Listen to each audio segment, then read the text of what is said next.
What is going on, everybody? Welcome back to Blitz Sports Media tonight. My name is Ryan Linkletter. I'm here with Dan Loya.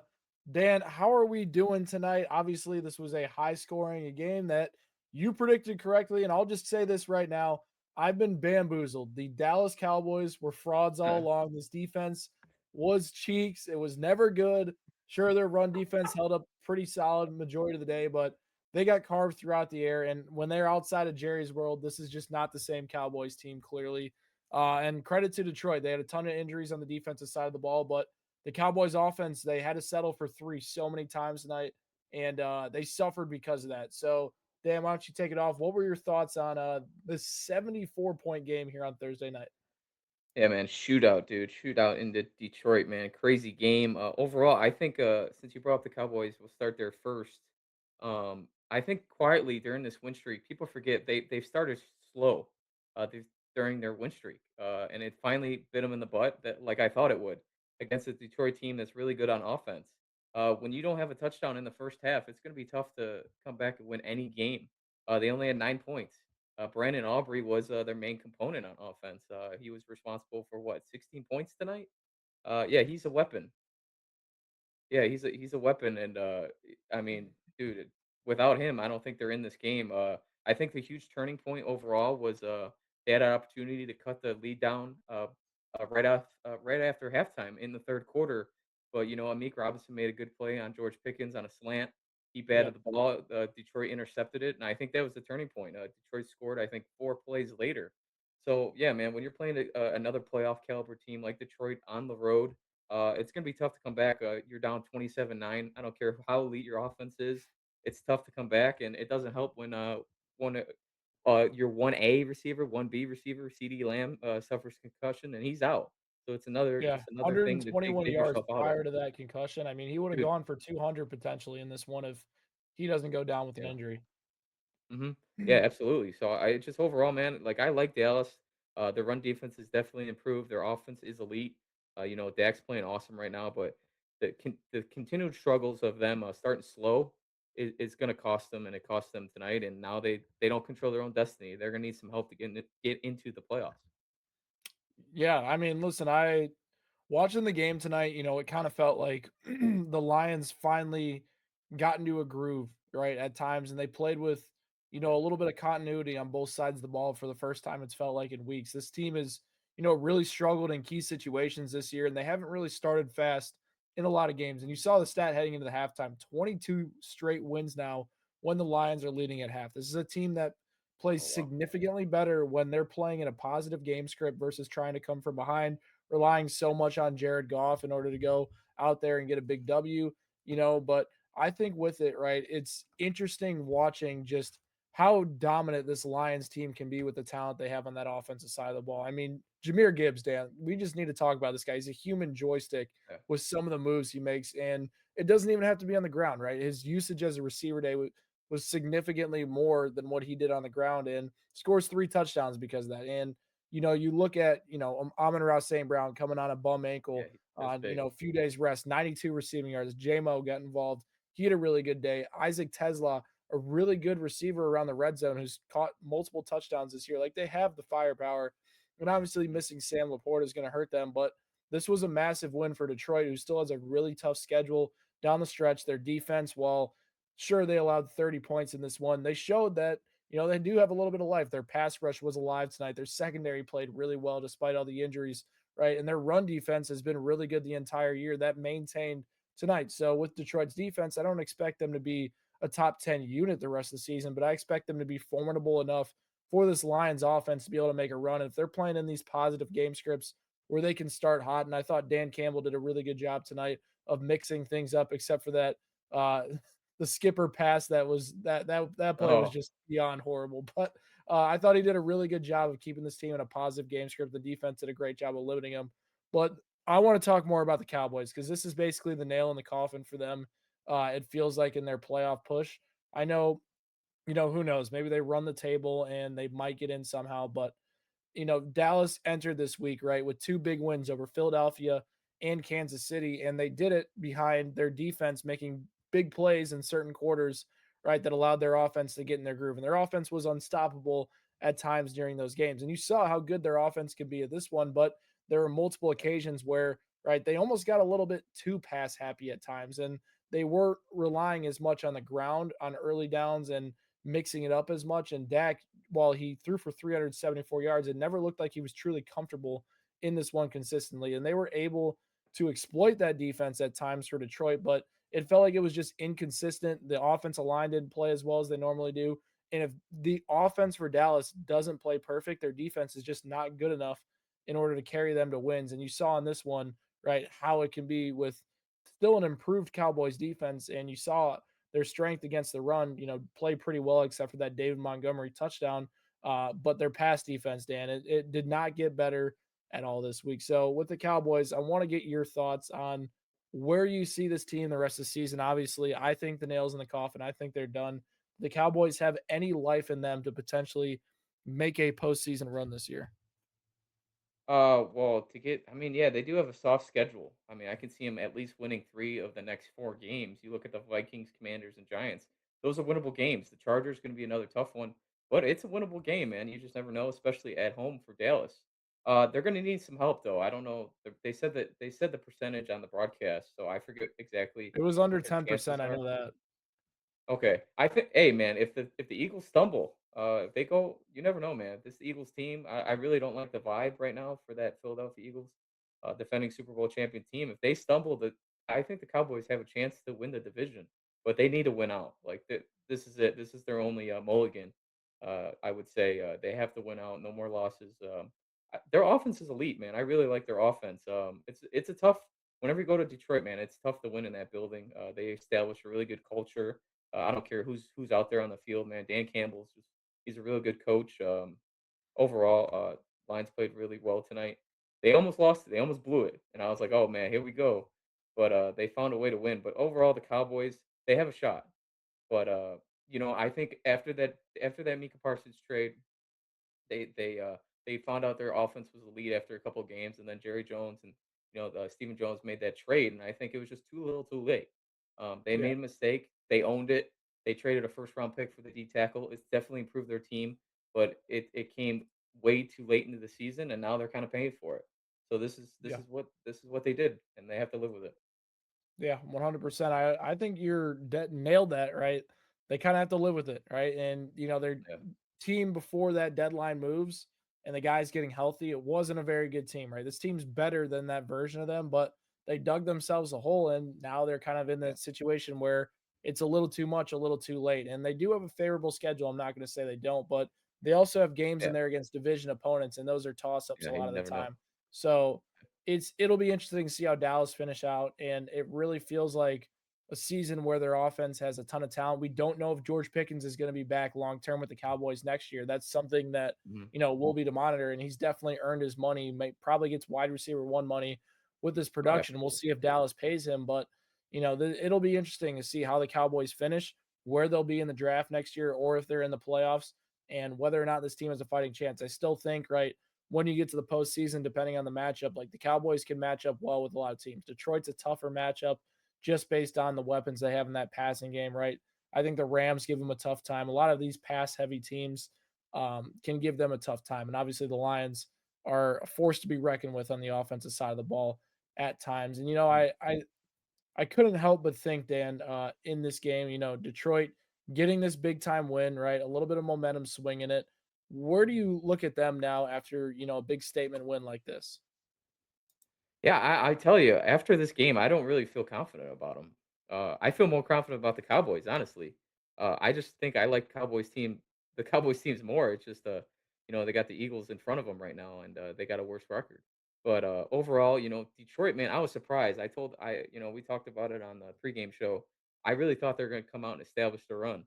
And then the first couple drives, Jared Goff came out like five wide air raid, and I was like, dude, this is not what you want to do against the Cowboys. I mean, I knew it worked, but why would you wanna get in a shootout with this team? You gotta keep them off the field, and you saw at one point it was a three-point game, so I didn't agree, I think Dan Campbell was a little shaky tonight. I don't think he was on his A game, but I was impressed with the Dallas run game. Whenever they ran it with Gibbs, he couldn't really find any room. I know he scored 3 touchdowns.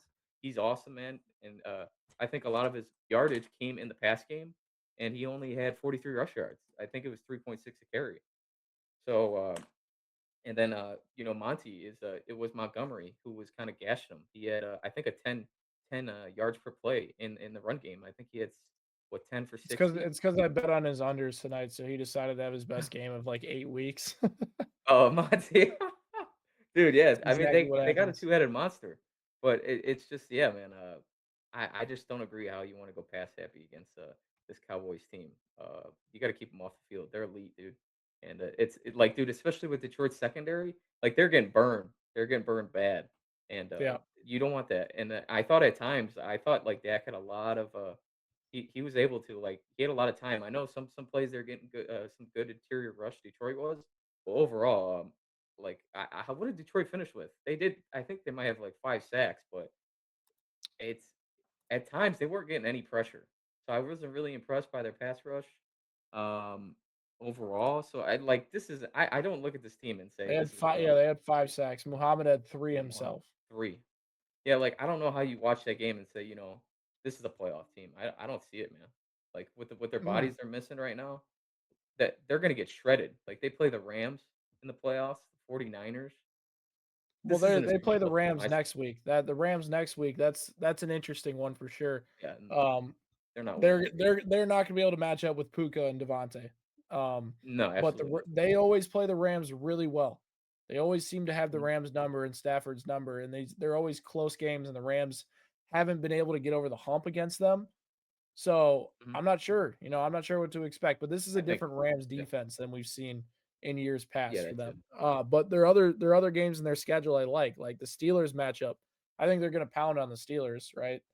The Mhm. Vikings matchup, they're not beating anybody with McCarthy or Brosmer at quarterback, and They then the did, yeah. Bears, the last game Division. of the regular season against the Bears. Wow. Here's the thing with the Bears might be leading the division right now, but the Lions match up Mhm. so well against Chicago. They the defense for the Bears just has no clue how to stop them, and they literally go against that type of offense like the every day of practice, and they can't stop it. So with Yeah. Detroit, like I think they probably wind up finishing at 11-6. The question is that enough to get you in? And, you know, interestingly enough, the tiebreakers against the Bears could be a massive thing for them in the playoff race, right? Let's say Chicago currently sitting with 3 losses right now. They lose to Green Bay, right? One of those two, and then they lose the 49ers, lose to the Lions. Like the Bears could be sitting at 11-6 too, and those two teams could be fighting for the 7 seed and the tiebreaker goes to Detroit, and that's how the Mhm. playoffs shake out. I think that Detroit's good enough to be in the playoffs. I mean, I don't think we're questioning the talent they have in the roster. It's more of a can this defense get healthy down the stretch here? Can they improve at all? But they're allowing a ton of points. They've allowed 27, 31, and 30 in their last 3 weeks. It's That's not good enough to make plays and rely on that offense who I mean, in the last 3 weeks, I'm looking at it right now, they're close to 100 points. So that's doing and that's the plenty on thing. the offensive Yeah. side of the ball. So defensively, they gotta start figuring out, and it's kind of a flip of the script, right? The offense struggled in the beginning part of the year, wasn't as consistent. Now it's the defense that's injured again and struggling. So with Detroit, it'll Mhm. be interesting for sure. But one of the things I learned tonight, Dan, maybe an indicator of the 2025 season, every time a home team is, in a close game, a majority of time the home team comes up and wins it and the away team falls short, regardless of heading into the matchup, right? If you think the away team's better, it feels like this year teams at home are just significantly better than on the road this year. And it's kind of been a weird shuffle in the NFL. I don't know if you're getting that feeling or not. What are your Really? thoughts? No, I think it's what a did you little I notice? think it's a little different than Elaborate. it's been in years past. Oh, is there some like what other games have happened? Like I didn't really realize that. If Well, I you have mean, I'd any. have to let's see. Chat GPT. We're gonna ask the best friend. Compile the 2025 records by I home know. and away Well, splits. hey, while you look, I mean, yeah, you talked about it. Like the Cowboys are a different team on the road. They're only averaging 26 points per game. They scored 30 tonight, and a lot of it was Brandon Aubrey. So without him, kicking 63 yarders, 57 yarders, we don't know what the score is. But they have one of the. He's the best kicker in the league. He's incredible. So without him, Brandon Aubrey's a who knows weapon. Like what might. Yeah. he deserves as much money as he can get because basically if you get to the 45-yard line, he's drilling that. He's drilling it. And you get 3 points. And then whether it's a fourth and 8 or something, you can't go for it. right? He genuinely can make every single kick in the book, and it just makes him such a valuable player that, it's hard to quantify, just by field goal splits and all that type of stuff. But the Cowboys are literally turning Yeah, possessions into points. And although this is a team that needs touchdowns because of their defense, having a guy like Brandon Aubrey there is definitely a uh, a big time, I don't know, weapon, asset, interesting. whatever you want to call it. I do have one hypothetical question here for you, Dan. Right? Let's Alright, say Kirby so Joseph, Brian Branch get healthy down the stretch. Terrion Arnold's out for the year, right? Can this Detroit defense find a way to be better down the stretch? And if they do get healthy, where do you think they shape out in the NFC? no, I don't think it's gonna matter because they need a Wow. pass rush.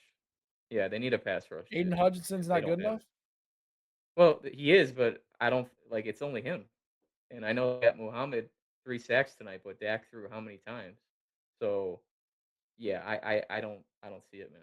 I really don't. After especially, Lions came in with all this hype after, this past couple seasons, and, Dan Campbell's an awesome coach. Just like I said earlier, has established a great culture there. But I can't take this team, just the NFC's loaded. If Detroit was in the AFC, it's a different story. But Detroit's in the NFC, there's just the wild card team has 9 wins, and then the other, wild card team has 8 wins. So it's just those teams are really good too. And then the Packers are a terrible matchup for them.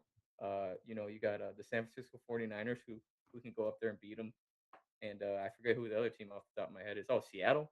Yeah, come on. Like, they ain't beating those teams. It's just bad. I Interesting. mean, it's just the NFC is loaded, and it's tough for Detroit, The man. thing about the NFC though is you don't know what you're getting from the quarterbacks, right? I You could Mhm. argue that Jared Goff, who's been in the postseason, played in a lot of big games over the last few years, would be one of the best quarterbacks in the NFC in this playoff picture, right? I'm taking Stafford over him. Jordan Love, that's a toss up, right? Sam Darnold, I'm probably taking Jared Goff. Trying to think Baker Mayfield, I'll take Baker Mayfield, but I think the Lions are significantly better than the Bucks. Chicago, I'm taking Goff over Williams. Um, Trying to think who else is in the playoff picture. Purdy or Goff? I'm taking Goff. Oh, yeah, yeah. But Like it's the not it's yeah, I understand what you're saying, yeah, like, I agree with you, Jared Goff's a better quarterback than them, but those guys have way better teams, like, Seattle's one of the best teams, like, their defense is awesome, dude, and then Seattle facing this Detroit team, well, Jared Goff would be having a lot of trouble, Seattle would get him off his spot quick, and he would have trouble, beating that team, and, the Packers, they lost 2 against them, they match up really bad, but just Packers built their team to beat them. I think the team they could beat, like you said, is Chicago. It might come down to a game, important game, week 18, and you never know, man. Like Chicago's winning these games, but they can get shredded too. They can definitely get shredded by this Detroit offense, and that like Detroit matches up really well against Chicago, but those other teams, I do not trust them. It's interesting because I take a look at Detroit, right? And while I do feel like they have holes on the defensive side of the ball, right? I think that with a lot of these NFC teams, like their passing games are not like elite. I don't look at the Packer. I know the Packers have beat them twice this year, but the Packers have a very inconsistent passing game. The Bucks, they've really struggled over the last few weeks through the air. The Eagles, we Yeah, all know the struggles there. Those are very loud and clear. yeah, What's going on mhm, there? The Bears, right? They can't consistently throw the ball on a weekly basis, right? The Seahawks have been really good through the air, but it's a small sample size. And who knows and we've seen the one volume game Sam Darnold had, he had threw 4 interceptions. So I'm not sure like if the pass defense for the Lions is going to be tested like it'll be against some of these other teams. So it'll be interesting to see how it goes out. yeah. And then, hang on, What I were you just gonna thought say? of something. Like, because if they have to go on the road, it might benefit Detroit because it's colder weather in these playoffs. That could That is easily true. benefit them, I think. It won't benefit Um, Jared Goff though, that's for sure. yeah, but Detroit's like 12 degrees outside, but they play in a dome, and you saw it's how many points tonight, 70 something points. Yeah. Yeah, if they played outside, I would probably feel more confident because it's harder to throw in the cold if it's 30-mile-per-hour winds and it's snowing. That would Jared definitely Goff, benefit see, that's Detroit. where you lose me is Jared Goff outside in 20 Yeah, but degrees. I'm saying their That's where you lose defense. me. I know, I'm saying their The defense. Their defense defense will can't stop improve, yes. anybody. Yeah, Yeah, that's what they're all, yeah, 100%. jared All right. goff is Well, doing. hey, listen, drop all your reactions down in the comment section below. Hit that subscribe button for more content from me and Dan, and we'll catch you guys next time.